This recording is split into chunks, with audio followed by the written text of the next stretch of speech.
Al-Fatihah. A'udzubillahi minasyaitonir rajim. Bismillahirrahmanirrahim. Alhamdulillah. Rahmanirrahim. Iyyaka nasta'in ihdinas siratal mustaqim. An'amta 'alaihim ghairil maghdubi 'alaihim. Bismillah. Alhamdulillah. Di episode yang kelima ini kita masih berikan kesehatan. Semoga puasa kita terima oleh Allah Subhanahu wa taala. Kita lanjutkan sekarang wa yubtiluhu kullu ma kharaja minal qubuli wad duburi ainan wa rihan. Wa yubtiluhu sareng ngabatalkeun kana wudu naon kullu ma setiap perkara kharaja anu kaluar naon ma minal qubuli tina qubul wad duburi sareng dubur ainan halna berupa benda warihan sareng berupa angin. Artinya pembahasan yang sekarang itu menjelaskan tentang hal-hal yang dapat membatalkan wudu. Salah satunya adalah setiap sesuatu hal, baik itu berupa benda ataupun angin yang keluar dari kubul dan dubul. Kubul berarti bagian lubang bagian depan dan dubur berarti lubang bagian belakang, itu dapat membatalkan wudu. Apapun itu.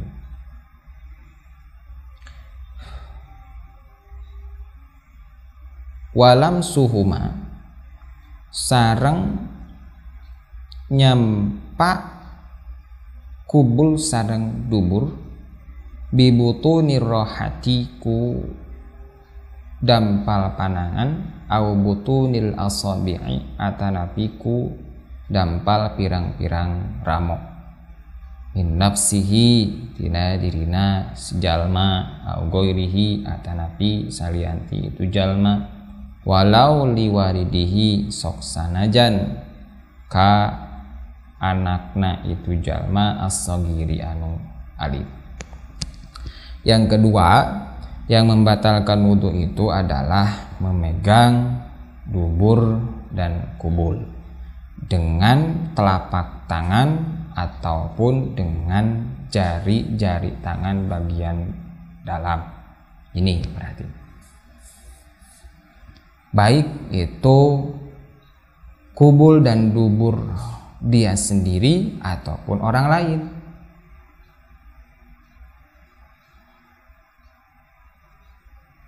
Maka ketika dia memegang bagian kubul dan duburnya itu otomatis apabila dia mempunyai wudu tentunya itu batal wudunya.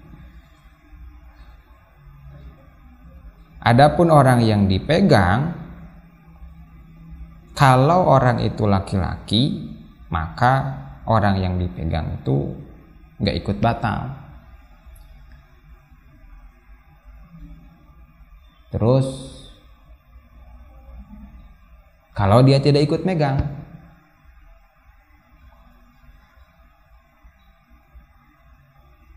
bahkan anaknya sendiri pun itu pun juga sama.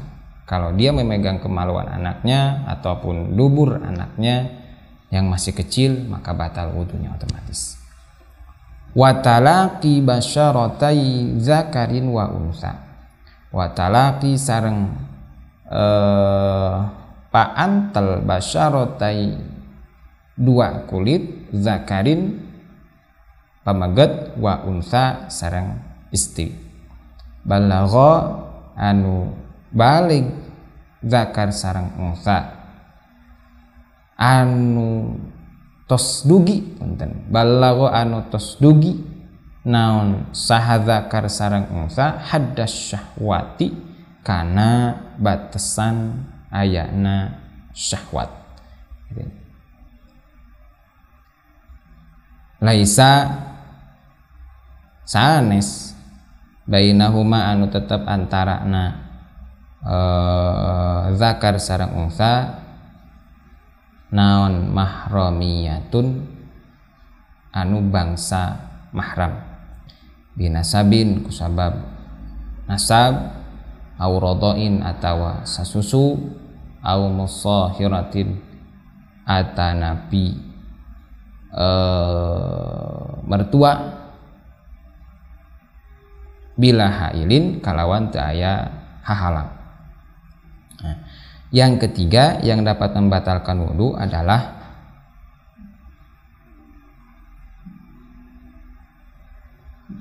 nempelnya atau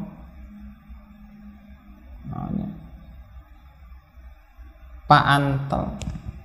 Naon paantel tadi? Oh ya, bersentuhan dua kulit antara kulit laki-laki dan perempuan, yang mana laki-laki dan perempuan itu sudah mencapai batasan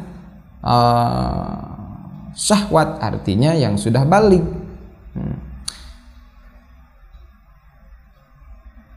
Dan laki-laki perempuan tersebut itu bukan merupakan yang termasuk mahram, artinya orang lain. Berarti menurut musannif di sini bahwasanya kalau ada salah satunya belum mencapai haddas syahwat, maka kedua-duanya itu tidak batal wudunya.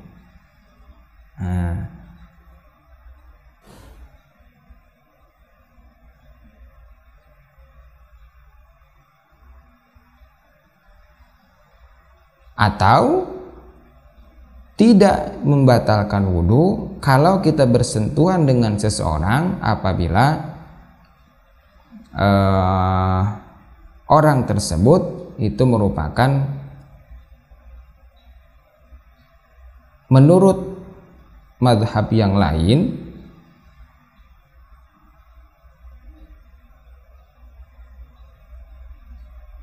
yang menjadi adanya ataupun jadi batal atau tidaknya wudu di sini bukan dalam masalah bersentuhan kulitnya, tetapi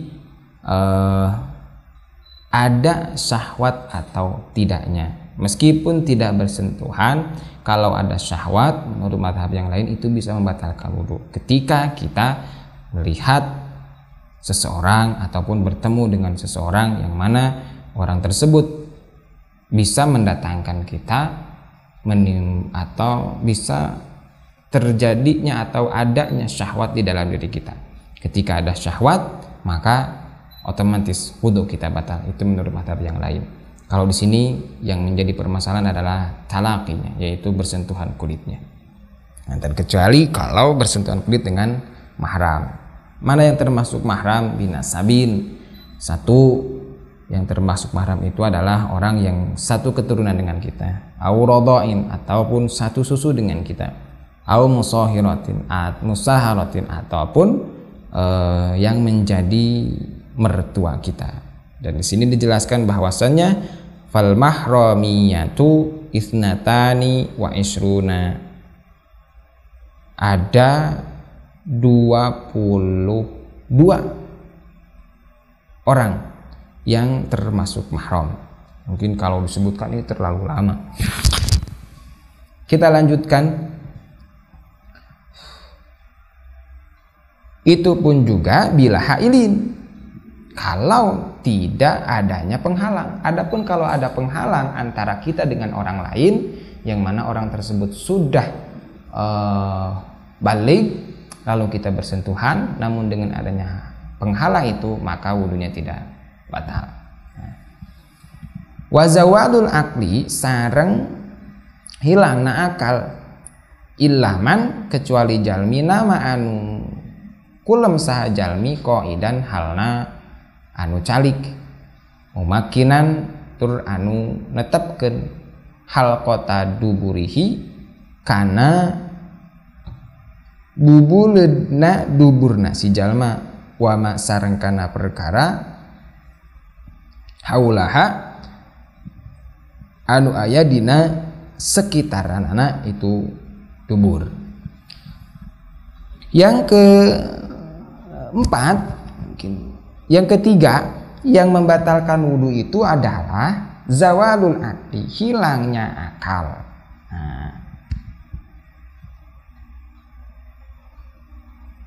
Baik itu dengan sebab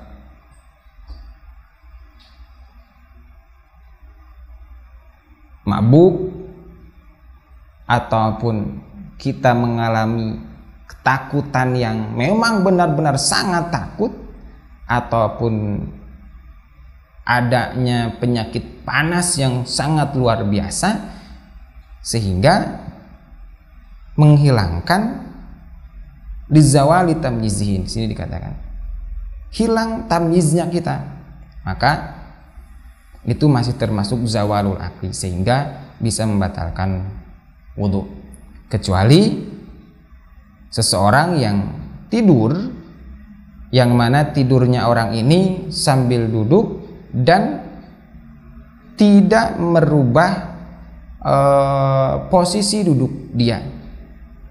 Nah, kalau sampai posisi duduknya itu berubah, maka tentunya itu dapat membatalkan wudu kita. Jadi kalau kita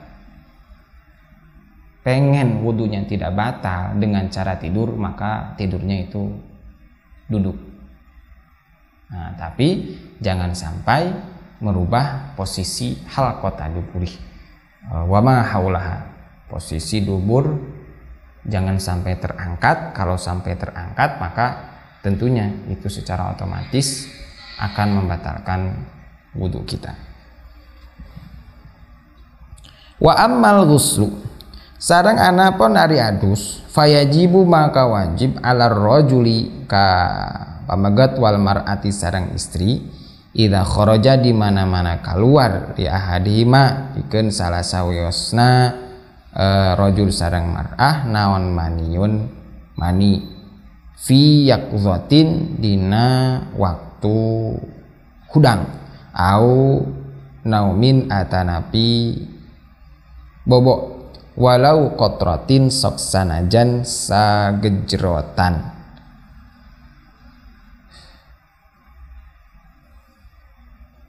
Yang selanjutnya di sini dijelaskan tentang adus. Orang-orang yang masuk dalam kategori wajib adus adalah perempuan ataupun laki-laki yang mana apabila perempuan atau laki-laki tersebut itu mengeluarkan mani, baik dia sedang dalam keadaan sadar ataupun dalam keadaan tidur. Sadar misalkan karena onani ataupun kita bercumbu dengan istri namun tidak sampai memasukkan hasyafah ke dalam farji tapi mengeluarkan mani, ataupun melihat sesuatu hal yang dapat mendatangkan syahwat sehingga keluar mani, ataupun berpikir terhadap sesuatu hal yang menarik adanya syahwat sampai mengeluarkan mani, itu pun juga sama mewajibkan kita untuk adus.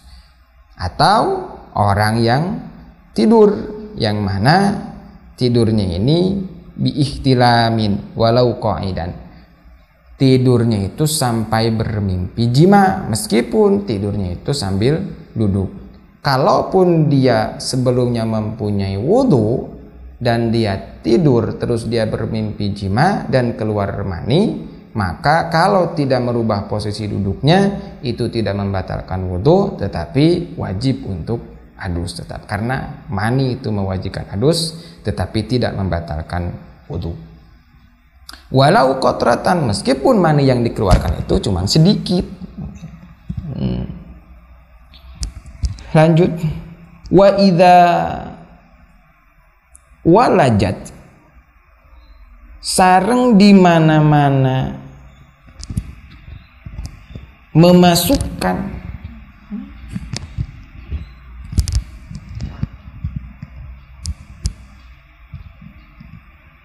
asup naon al hasyafatu wa idza waladat sareng di mana-mana asup naon al hasyafatu hasyafah fi duburin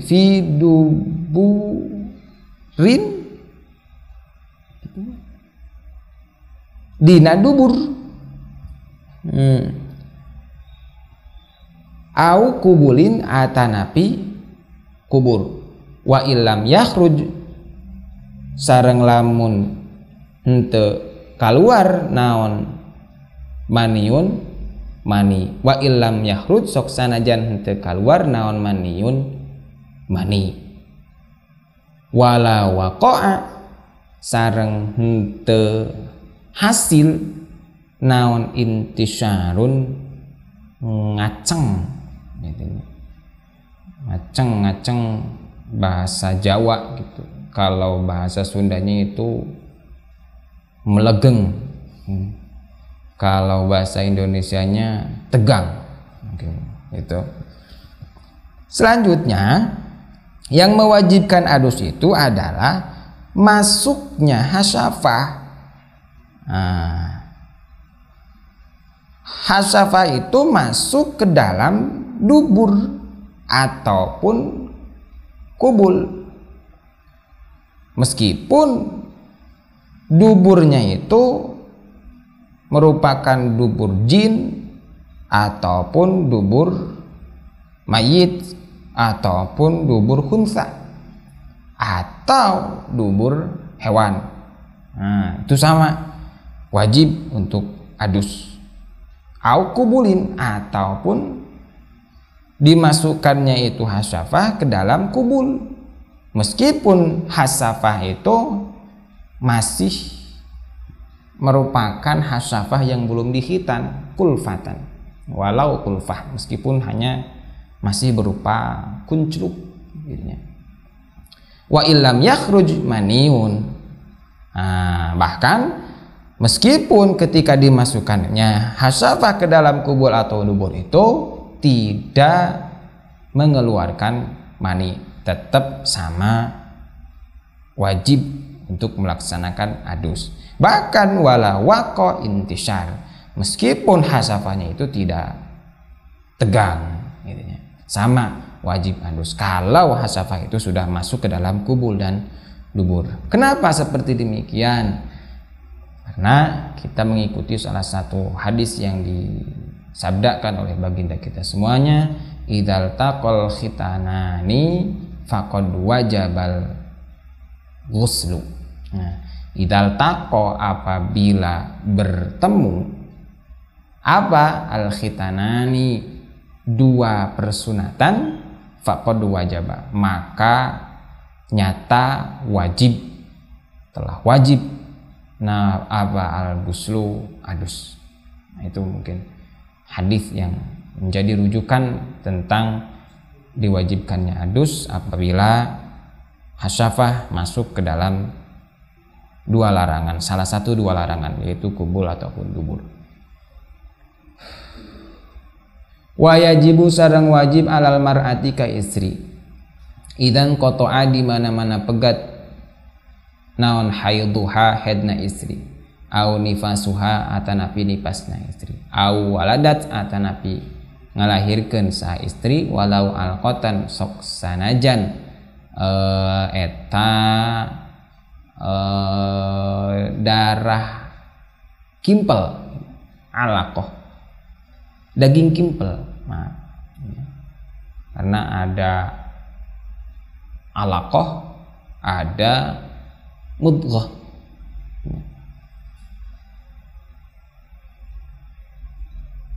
Nah, yang selanjutnya, hal yang mewajibkan adus itu ditujukan kepada seorang perempuan, yang mana perempuan tersebut sudah selesai masa haidnya ataupun masa nifasnya, atau perempuan itu sehabis melahirkan, meskipun yang dilahirkannya itu ataupun yang dikeluarkannya itu bukan berbentuk manusia, tetapi masih berupa darah yang sudah mengental ataupun daging yang sudah mengental, itu pun juga diwajibkan untuk adus. Wa furudul gusli sareng ari pirang-pirang farduna adus eta isnani aya 2. Al awwalu ari anu kahijina eta niatut thaharati niat bersuci disolati pikeun salat au raf'il hadatsil akbari atanapi niat ngahilangkeun hadas ageung au nahwima atanapi niat saumpamana tina raf'il niatit thaharah nisolah au rafil hadatsil akbar bil qalbi ku hate ma awali juz'in sarta mimitina juz yagsiluhu anu ngawasuh sahajalma anu adus sahajalma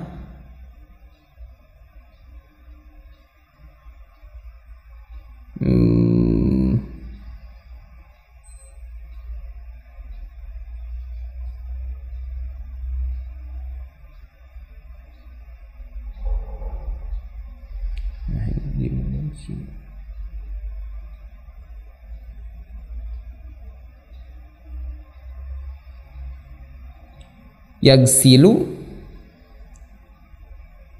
anu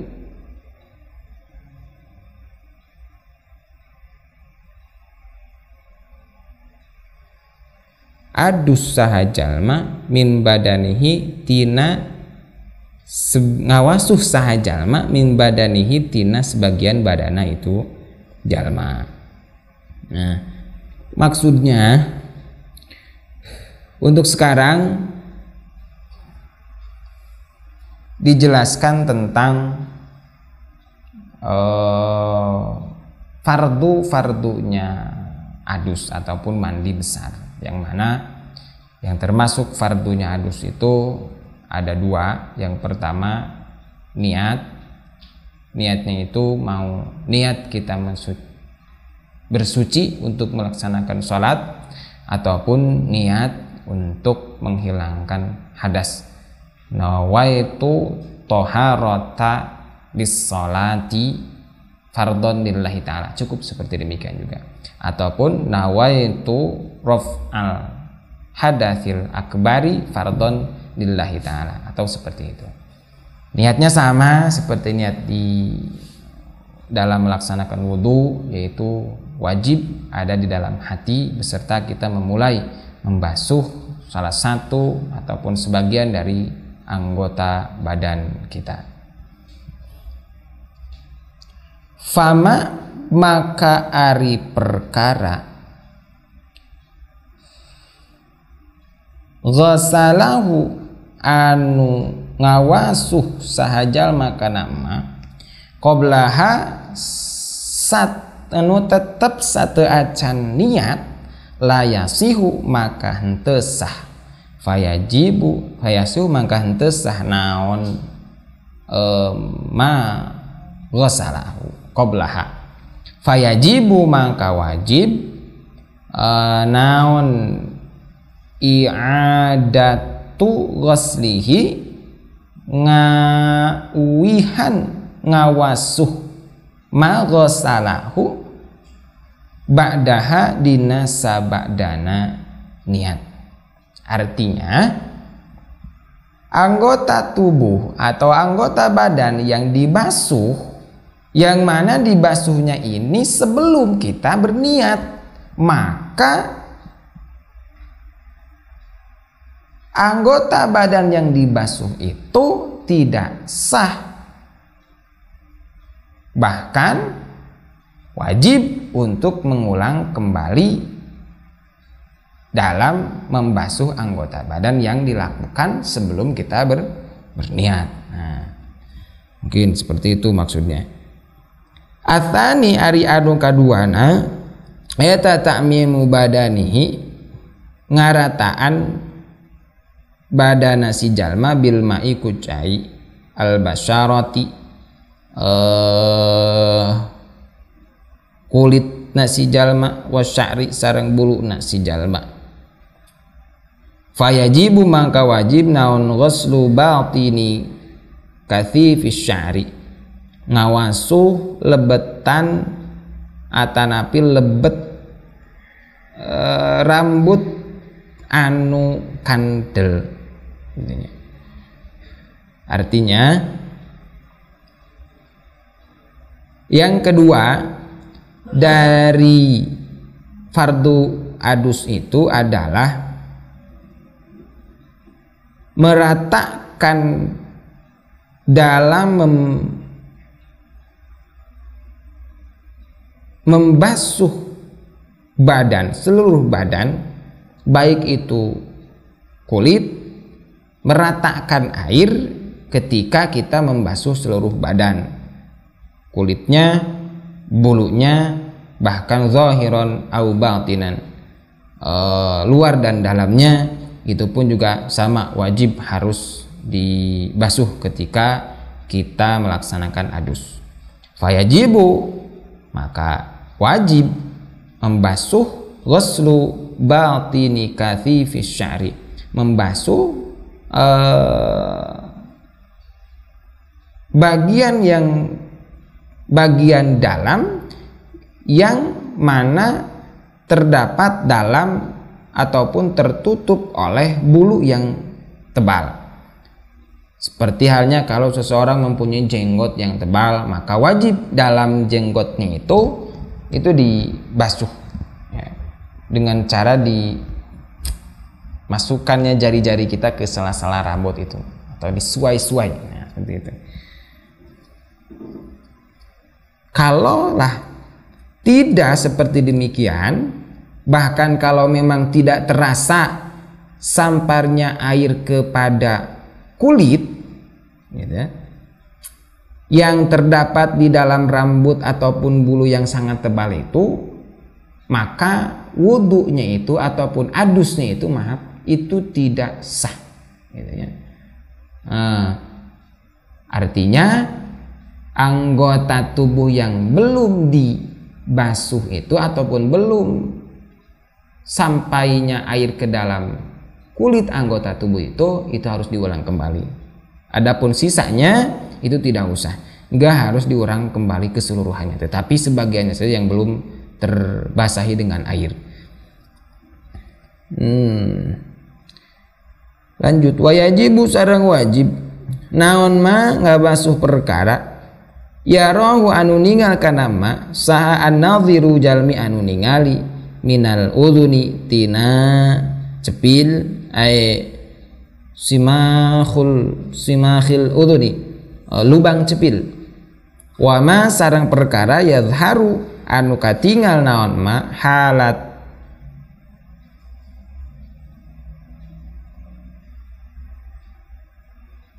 apa ya,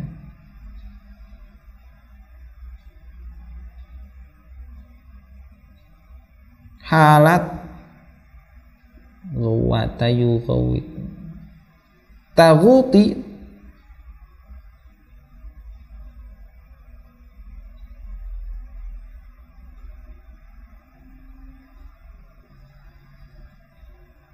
halat taguti